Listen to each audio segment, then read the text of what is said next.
Hello everyone, welcome to my channel. ఈరోజు గణిత methodology చూద్దాం. రాబోయే టెట్కి, డిఎస్సికి అన్నిటికీ ఉపయోగమే.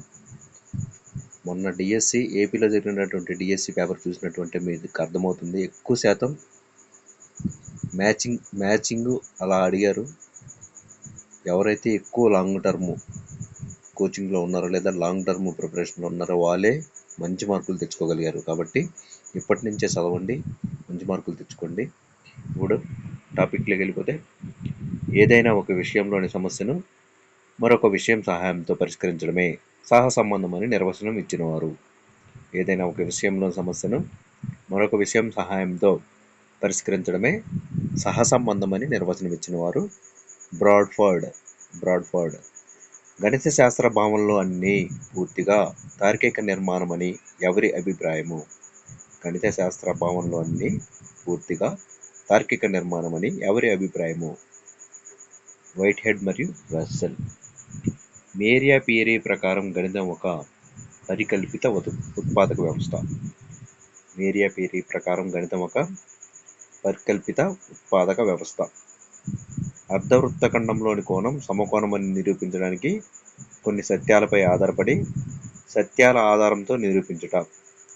అర్ధవృత్తఖండంలోని కోణం సమకోణమని నిరూపించడానికి కొన్ని సత్యాలపై ఆధారపడి సత్యాల ఆధారంతో నిరూపించుట నిగమన హేతువాదం. గణిత శాస్త్ర సమాహారం గ్రంథ రచయిత. గణిత శాస్త్ర సమాహారం గ్రంథ రచయిత టాల్మీ. అమికబుల్ నంబర్స్ ఎవరికి చెందినవి? అమికబుల్ నెంబర్స్ ఎవరికి చెందినవి అంటే టబిట్ ఇబిస్ కొర్రా. చాలా కష్టపడి వీడియో తయారు చేశాను. నచ్చితే లైక్ చేయండి, షేర్ చేయండి, సబ్స్క్రైబ్ చేయండి. ఈజిప్షియన్ పాపిరస్ ఎవరికి చెందినది? ఈజిప్షియన్ పాపిరస్ ఎవరికి చెందిందంటే అహిమ్స్. ఘనాల్లో గోళం, సమతలాల్లో వృత్తం అందమైనది అని చెప్పింది.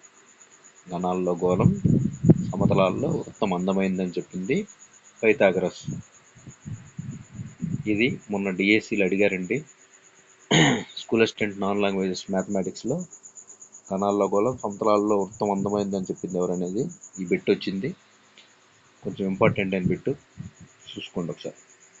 సంఖ్యలని సరి బేసి సంఖ్యలుగా వర్గీకరించింది. సంఖ్యల్ని సరి బేసి సంఖ్యలుగా వర్గీకరించింది పైథాగరస్. గ్రీకుల సంఖ్యా విధానం అర్థమేటిక. గ్రీకుల సంఖ్యా విధానం అర్థమేటిక. గ్రీకుల గణన విధానాన్ని ఏమంటారు? గ్రీకుల గణన విధానాన్ని ఏమంటారు? లాజిస్టికా. త్రికోణమితి సృష్టికర్త హిప్పార్కస్. శాంకవ పరిచ్ఛేదనం గురించి తెలియజేసింది అపలోనియస్. మొదటి ఆపడాలి, రెండో ఆపడిందండి, సరి చేసుకోండి. ఇంట్రడక్టియా అర్థమెటికా గ్రంథాన్ని రచించింది నికోమాకస్. రైజింగ్ ఆఫ్ ది స్టార్స్ గ్రంథ రచయిత హిప్పిక్లీస్. బహుభుజ సంఖ్యలు, అంకగణిత శ్రేణులపై కృషి చేసింది. బహుభుజి సంఖ్యలు, అంకగణిత శ్రేణులపై కృషి చేసింది హిప్పిక్లీస్. పైథాగరస్ సిద్ధాంతంపై ఒక పుస్తకాన్ని రాసిన వారు? పైథాగరస్ సిద్ధాంతంపై ఒక పుస్తకాన్ని రాసింది ఫిలోలాస్. అనుపాత సంబంధ ధర్మాలు ఎవరికి చెందినవి? అనుపాత సంబంధ ధర్మాలు పైథాగరస్కు చెందినవి. మంచిగా నోట్స్ రాసుకోండి, చివరిలో రివిజన్ చేసేటప్పుడు బాగా ఉపయోగపడుతుంది. టెన్షన్ లేకుండా ఉంటుంది. లాంగ్ ప్రిపరేషన్లో ఉండండి. ఈసారి ఖచ్చితంగా టెట్లో మంచి మార్కులు తెచ్చుకోవచ్చు. డిఎస్సిలో కూడా మంచి మార్కులు తెచ్చుకొని 80 అబోవ్ ఎవరైతే ఉన్నారో వాళ్ళకి మాత్రమే జాబ్ వచ్చే ఛాన్సెస్ ఎక్కువగా కనబడ్డాయి. మొన్న కొన్ని జిల్లాల్లో కొంచెం పోస్టులు ఎక్కువ ఉన్న జిల్లాల్లో తగ్గింది, కానీ ఆల్మోస్ట్ చాలా జిల్లాల్లో 80 అబోవే ఉందన్నమాట కట్ ఆఫ్. ఏది ఓపెన్ కేటగిరీ కానీ ఓపెన్ లోకల్ కానీ. సున్నా నియమాలు ఇచ్చిన వారు భాస్కరాచార్య. శోషణ పద్ధతి గురించి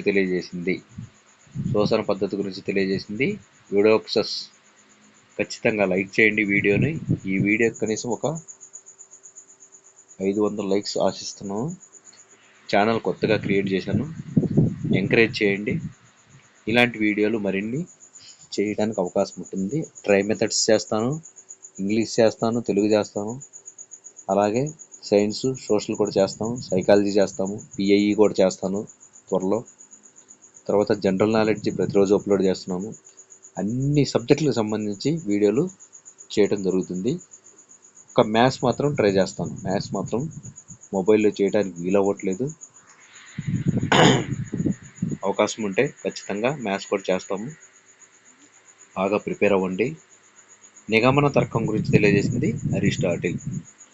ఒక ధనరాశి వర్గం ధనరాశి, ఒక రుణరాశి వర్గం కూడా ధనరాశే కాబట్టి దానికి వర్గమూలం ధన రుణ రాశుల్లో ఏదైనా కావచ్చు అని వివరించింది. ఒక ధనరాశి వర్గం ధనరాశి, ఒక రుణరాశి వర్గం కూడా ధనరాశి కాబట్టి దానికి వర్గమూలం ధన రుణ రాశుల్లో ఏదైనా కావచ్చు అని వివరించింది భాస్కరాచార్యుడు. హెరాన్ సూత్రం ఇచ్చింది. హెరాన్ సూత్రం అంటే త్రిభుజంలోని భుజాలు ఇచ్చి వైశాల్యం కనుగొనడానికి సూత్రం ఇచ్చింది బ్రహ్మగుప్తుడు. హెరాన్ సూత్రం ఏంటి? ఏబిసిడిలు భుజాలుగా ఉన్నప్పుడు త్రిభుజం కాదు, చతుర్భుజ వైశాల్యానికి సూత్రం ఇచ్చింది √S × S - A ఏంటి, S - B ఏంటి, S - C ఏంటి, S - D. ఈ సూత్రం ఇచ్చింది బ్రహ్మగుప్తుడు అనమాట. సూర్య సిద్ధాంతం పంచసిద్ధాంతిక గ్రంథాల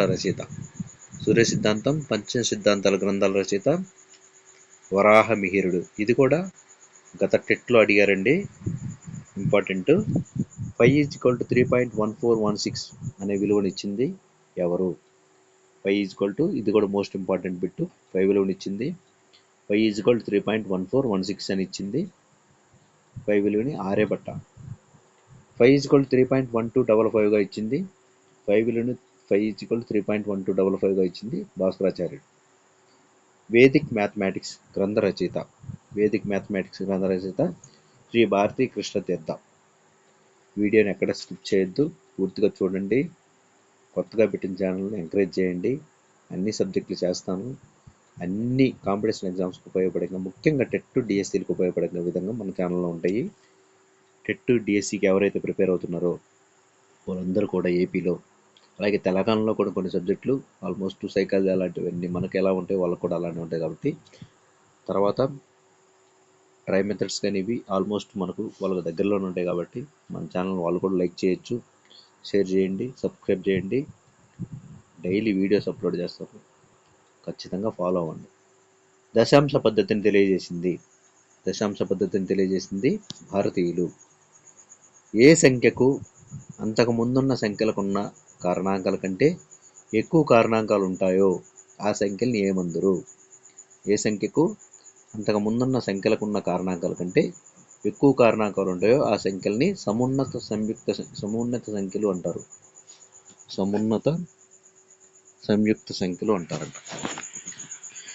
వ్యాసార్థం 100 గల వృత్తంలో బహుభుజిని నిర్మించి దాని భుజాల సంఖ్య పెంచడం ద్వారా 5 విలువకి సరైన విలువ కనుగొన్నవారు. వ్యాసార్థం 100 గల వృత్తంలో బహుభుజిని నిర్మించి దాని భుజాల సంఖ్య పెంచడం ద్వారా 5కి సరైన విలువ కనుగొన్నవారు ఆర్యభట్ట. అలాగే పెద్ద సంఖ్యలను చెప్పవలసి వచ్చినప్పుడు గులకరాలను నిలువు సమాంతర రేఖలుగా ఏర్పాటు చేసింది. పెద్ద సంఖ్యలను చెప్పవలసి వచ్చినప్పుడు గులకరాలను నిలువు సమాంతర రేఖలుగా ఏర్పాటు చేసింది గ్రీకులు. Thank you friends. తర్వాత మ్యాథ్స్ మెథడాలజీ, అలాగే science methodology, social methodology videos కూడా వస్తాయి. ఛానల్ని ఫాలో అవ్వండి. ప్రతిరోజు వీడియో నచ్చితే లైక్ చేయండి, షేర్ చేయండి, సబ్స్క్రైబ్ చేయండి.